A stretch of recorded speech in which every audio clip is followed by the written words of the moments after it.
अस्सलामुअलैकुम फ्रेंड्स, मैं अहमद रज़ा और आप देख रहे हैं इंफॉर्मेशन टेक्नोलॉजी। आज के लेक्चर में हम CS408 के 36 से लेकर 39 तक के लेक्चर्स कवर करेंगे जो पिछले प्लेलिस्ट में मिसिंग थे। तो चलते हैं अपने अगले लेक्चर की तरफ। ये हमारे टॉपिक्स हैं जो हम आज के इस वीडियो में कवर करेंगे। तो बगैर टाइम ज़ाया किए हम अपने लेक्चर की तरफ बढ़ते हैं। सबसे पहले अनडू फंक्शनैलिटी। अंडू के बारे में आप सब जानते हैं, सबको वर्ड और एक्सेल की अच्छी खासी समझ बूझ है। अंडू उस वक्त इस्तेमाल किया जाता है जब हम कोई राइटिंग में मिस्टेक कर देते हैं। किसी भी प्रीवियस एक्शन को रिवर्स करने के लिए हम अंडू का फंक्शन इस्तेमाल करते हैं। तो ये चीज़ इसमें दिखाई गई है कि रिवर्स अ प्रीवियस एक्शन, जो भी हमने एक्शन लिया है अगर वो उसमें कोई मिस्टेक आ गई है तो उसे हम अंडू कर सकते हैं Ctrl+Z की मदद से। इसमें यह कि इसमें किसी किस्म का कोई मेरिट नहीं होता है। जितना भी आप रिवर्स जाना चाहें आप जा सकते हैं, क्योंकि कंप्यूटर तो मिस्टेक करते नहीं हैं। तो मिस्टेक हमेशा ही ह्यूमन की साइड से होती है। तो उसको कवर करने के लिए, उसको हमारा जो डाटा है उसको रिकवर करने के लिए ही इसकी कोई लिमिट नहीं रखी गई है कि आप एक बार अंडू करें या 2 बार करें, 3 बार करें। इसकी कोई लिमिट नहीं है। आप जितने टाइम्स चाहें, जितनी बार चाहें अपनी मिस्टेक्स को रिकवर कर सकते हैं। अंडू वही है जो आप वर्ड और एक्सेल में इस्तेमाल करते हैं, सेम वही फंक्शनैलिटी है। उसके बाद अंडू इनेबल्स एक्सप्लोरेशंस। इसमें साइकोलॉजिकल एक रूल बताया गया है, एक सिग्निफिकेंट बेनिफिट है। जस्ट इसमें एक एग्जांपल दी गई है कि it is a much easier to enter a केव।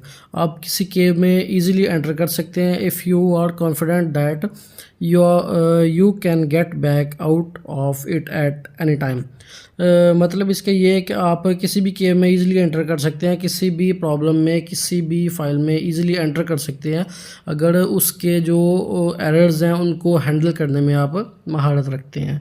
तो आप यही चीज़ इसमें है कि अगर कोई मिस्टेक हो भी जाएगी तो आप अनडू कर सकते हैं, तो आपकी जो एरर है वो रिकवर हो सकते हैं। उसके बाद ब्लाइंड अनडू, ये क्या चीज़ है?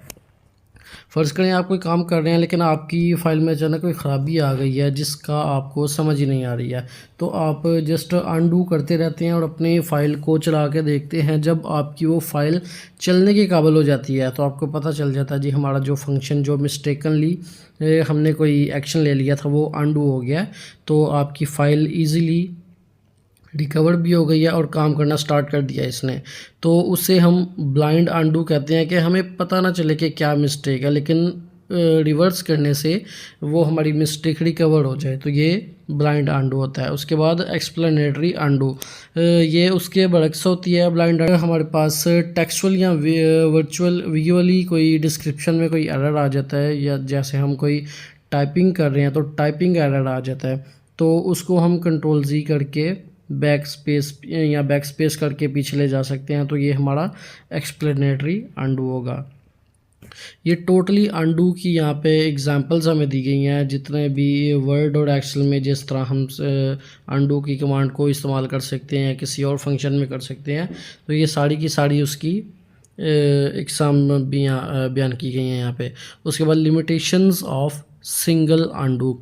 सिंगल अनडू ये स्पेसिफ़िकली वो चीज़ है शॉर्ट सर्किट की वजह से। फ़र्ज़ करें अब आप वर्ड पे कोई फ़ाइल टाइप कर रहे हैं तो आपने उसे सेव नहीं किया है, लेकिन अचानक से लाइट चली गई है, तो जब दोबारा से आप सिस्टम को ऑन करेंगे और वर्ड को ओपन करेंगे तो वो एक रिकवरी फ़ाइल के नाम से एक फ़ाइल उसने खुद ही सेव कर दी होगी।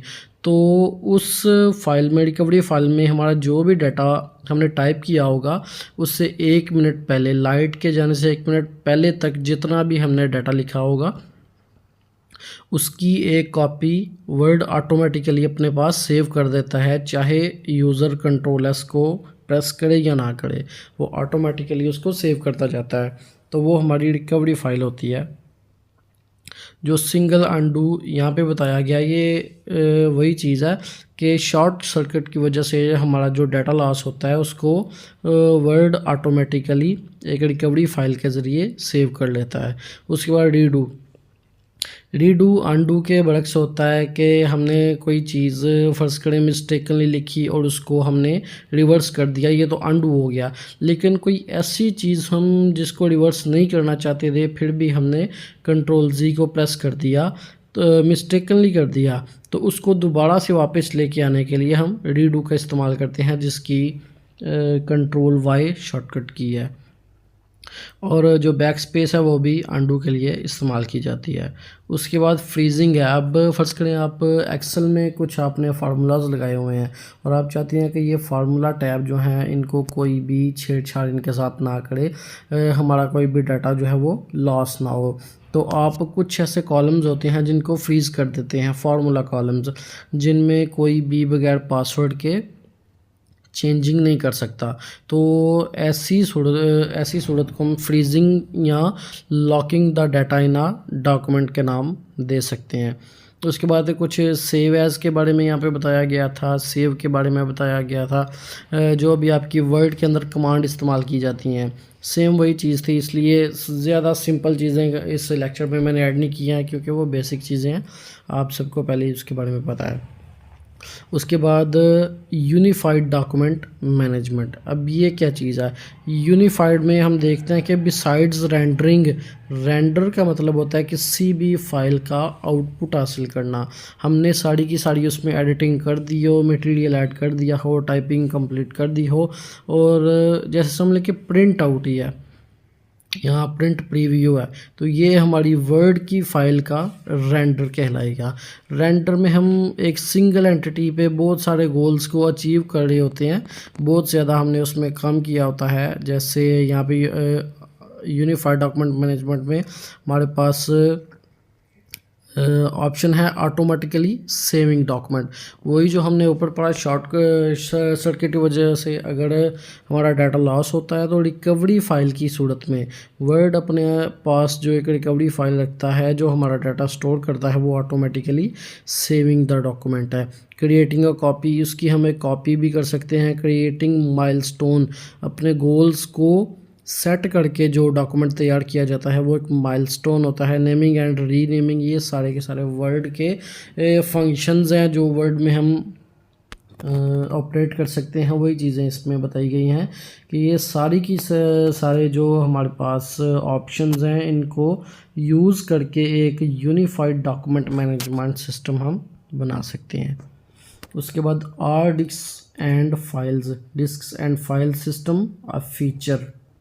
अब इसमें सबसे पहले तो डिस्कशन इस बात पे होगी जो सीडी रोम थी हमारे पास, जो डिस्क थी, उसकी हमें ज़रूरत है या नहीं है। हम दोनों पॉइंट से देखेंगे, यूज़र का पॉइंट ऑफ व्यू भी और इंजीनियर का भी। यूज़र के पॉइंट ऑफ व्यू से देखें तो आजकल डाटा को शेयर करना इतना इजी हो गया, इतना आसान हो गया कि यूज़र तो ये समझता है कि हमें सीडी रोम की या सीडी की ज़रूरत ही नहीं है। लेकिन ऑन द अदर हैंड अगर हम इंजीनियर का पॉइंट ऑफ व्यू देखें तो वो हमारे पास कुछ ऑप्शंस रखता है जिसकी वजह से वो यूज़र के पॉइंट ऑफ व्यू से डिफरेंट सोचता है। उनमें सबसे पहले disk are cheaper than solid state memory. वो कहता है जी जो सिस्टम में मेमोरी इस्तेमाल की जाती है वो काफ़ी ज़्यादा महंगी होती है और जो डिस्क है वो काफ़ी सस्ती है।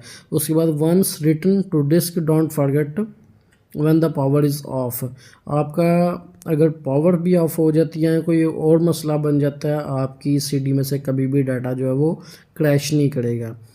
Discus provide a physical means of moving information from one computer to another.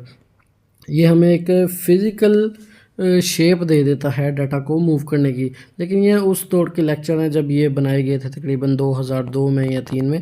तो आजकल तो इतना ज़्यादा एडवांसमेंट आ गई है एआई के मदद से यहाँ, और यूएसबी और इंटरनेट से ऑनलाइन शेयरिंग वगैरह, अब तो डाटा को ट्रांसफ़र करना मुश्किल रहा ही नहीं है।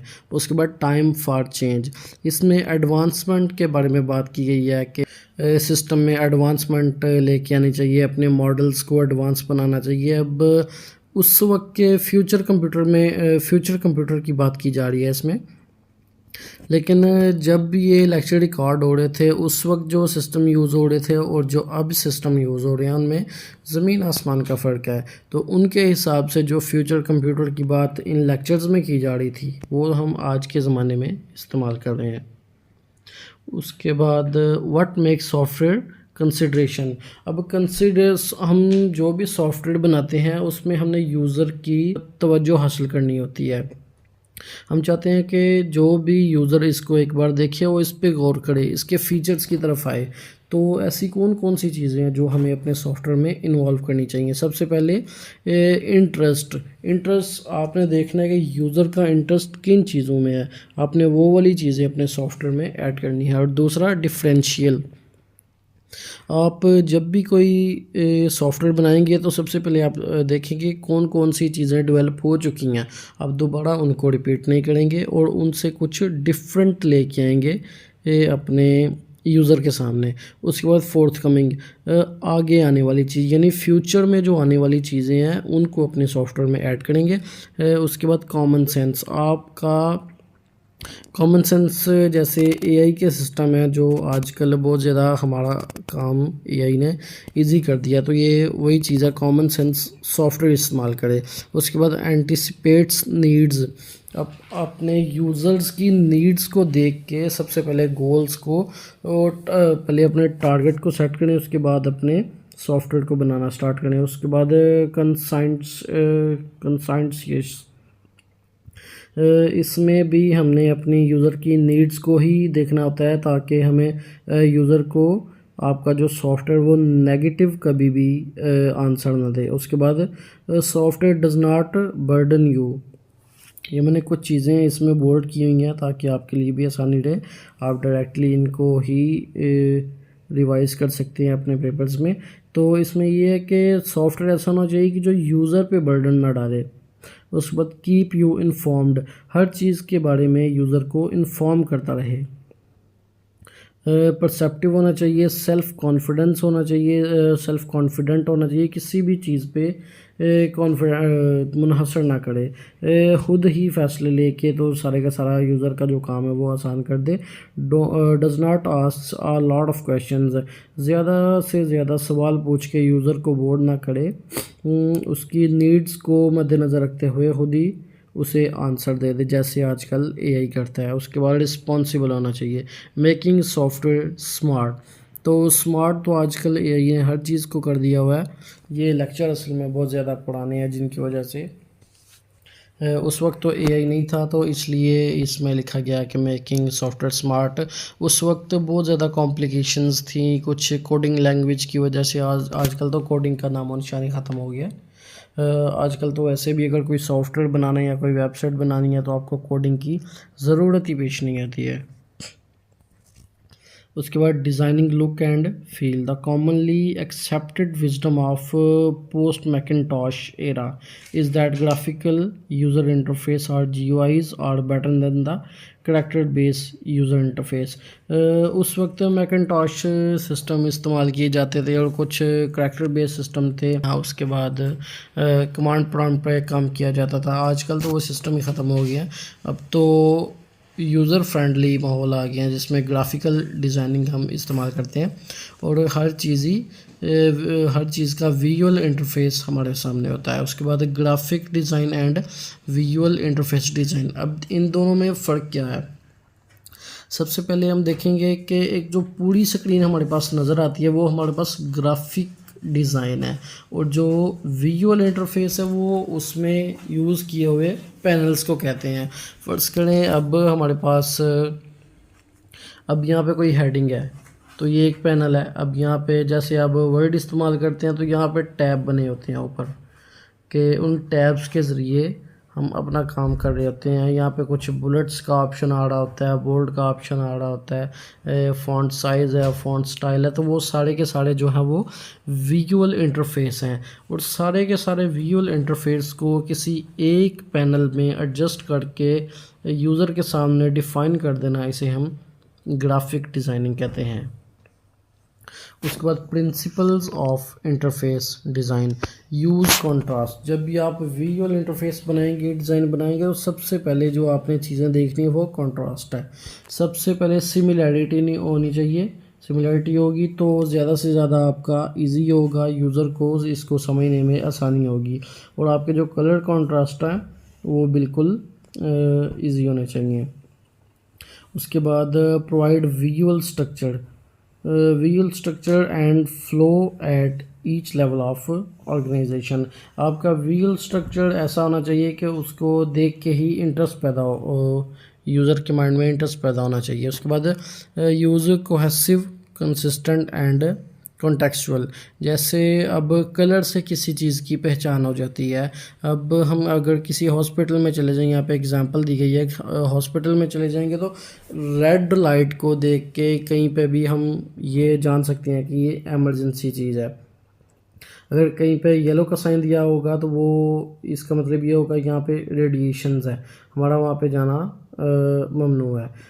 जैसे हम किसी वाइट कोट वाले इंसान को देखेंगे तो इजीली हम पहचान सकते हैं कि ये एक डॉक्टर है। अगर आप कचहरी चले जाएं तो ब्लैक कोट वाले को देख के आप कह सकते हैं कि एक लॉयर है। तो कलर से किसी चीज़ की पहचान हो जाना, ये विजुअल इंटरफेस होता है। इंटीग्रेट स्टाइल एंड फंक्शंस, अपने स्टाइल्स को, अपने फंक्शंस को इस तरह से सारी जगह में इंटीग्रेट करें कि जगह भी आपकी पैनल्स की जो जगह है वो हो भी तो मखसूस और यूज़र फ्रेंडली हो, इजी होनी चाहिए, यूज़र को उसमें ज़्यादा परेशानी ना हो इस्तेमाल करते वक्त। उसके बाद हमारे पास सिमेट्री एंड बैलेंस।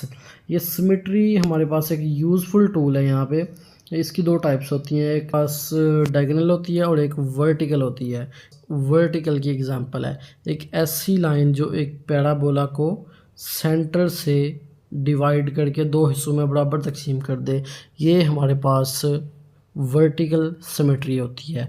और जो हमारी स्क्रीन को या हमारे विजुअल को डायगोनली तरीके से कट करेगी उसे हम डायगोनल सिमेट्री कहेंगे। उसके बाद फंक्शन ओरिएंटेड आइकन बनाने के वक्त आपने ये चीज़ ध्यान में रखनी है कि आप जो आइकन बना रहे हैं और जिस सॉफ्टवेयर के लिए बना रहे हैं उनमें कॉम्बिनेशन लाजमी होना चाहिए। अब आइकन को देख के पता चल जाना चाहिए कि ये आइकन किस सॉफ्टवेयर के लिए इस्तेमाल हो रहा है। उसके बाद principles of visual information design. जब आप कोई विजुअल इंफॉर्मेशन को डिज़ाइन कर रहे हैं तो आप जिन चीज़ों को मद्देनज़र रखेंगे वो आपके गोल होंगे, आपकी यूज़र की नीड होंगी। आपने अपने यूज़र की नीड्स को सबसे पहले स्पेसिफाई करना है, फिर उसके बाद उस पर काम स्टार्ट करना है। तो यहाँ पे सिंपली आपको ये बताया भी गया है, इंफॉर्मेशन डिज़ाइन गुरु एडवर्ड टफ, उसने सिंपली यही कहा था कि क्लियर थिंकिंग मेड विजिबल। अगर आपकी थिंकिंग क्लियर होगी, आपको पता होगा कि आप कर क्या रहे हो, फिर ही आप अपने गोल को अचीव कर सकते हो। और इस लेक्चर का अख्ताम हो चुका है। अगर आपको किसी चीज़ की समझ ना आए तो आप कमेंट सेक्शन में क्वेश्चन कर सकते हैं। अदरवाइज़ मेरी वीडियो को लाइक कीजिएगा, सब्सक्राइब कीजिएगा। अल्लाह हाफ़िज़।